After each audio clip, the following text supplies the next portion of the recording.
નમસ્તે, વંદે માતરમ. આજરોજ ભારત વિકાસ પરિષદ દ્વારા એક સરસ મજાની લગ્ન ગીત સ્પર્ધાનું આયોજન થયું હતું, જેમાં કુલ 9 ગ્રુપે ભાગ લીધો હતો અને એમાં ખૂબ જૂના પુરાણા એવા લગ્ન ગીતો જે ક્યારેય નહોતા સાંભળ્યા એવા સાંભળવા મળ્યા.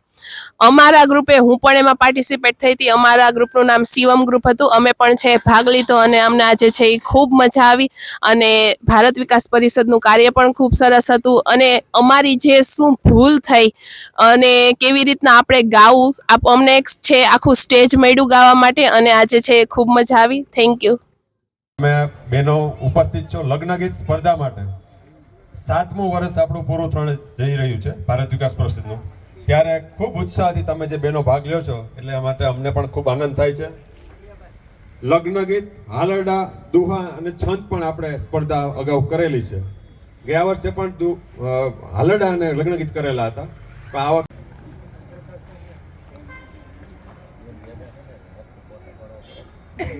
વિકાસ પરિષદ અંતર્ગત આજે લગ્ન ગીતનું આયોજન કરેલું છે.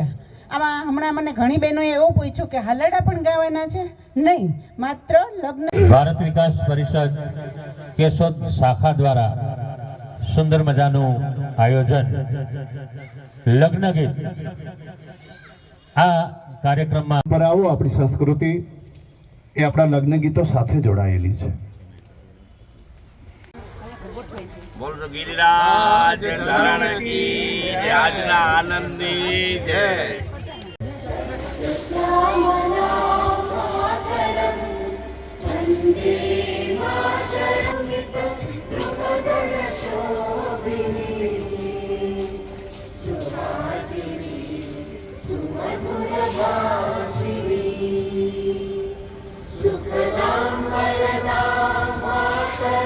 પણ એને આપણી સાંસ્કૃતિક પરંપરા પ્રમાણે એને જીવિત કરવાનો એક પ્રયાસ ભારત વિકાસ પરિષદ દ્વારા થઈ રહ્યો છે.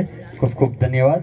એમાંથી ગ્રુપ નંબર 1ને પ્રાંત લેવલની જે ઉત્સવ છે એમાં તેમને જવાનું રહેશે અને ત્યાં એ લોકોને કઈ રીતે એક નવો પ્રયાસ છે. બધામાં એમ કહેવામાં આવ્યું છે કે ધન્ય ગ્રહસ્થાશ્રમ. કાર્યક્રમ દરમિયાન હજી આપણે જ્યારે ચર્ચાઓ થતી હતી ત્યારે પ્રમુખ સાહેબે એમ કહ્યું કે સાહેબ એક આગ્રહ બહેનોનો. એમાંથી ગ્રુપ નંબર 1ને પ્રાંત લેવલની જે ઉત્સવ છે એમાં તેમને જવાનું રહેશે અને ત્યાં એ લોકોને કઈ રીતે દક્ષાબેન સોજિત્રા, કાજલબેન ગોંડલિયા તેમજ જ્યોતિબેન કુંભાણી દ્વારા ખૂબ સરસ પ્રસ્તુતિ થઈ અને દરેક બહેનો બહુ સારો પ્રયત્ન કરી ગ્રુપોને અને દરેક મેમ્બરને ગિફ્ટ આપી ભારત વિકાસ પરિષદ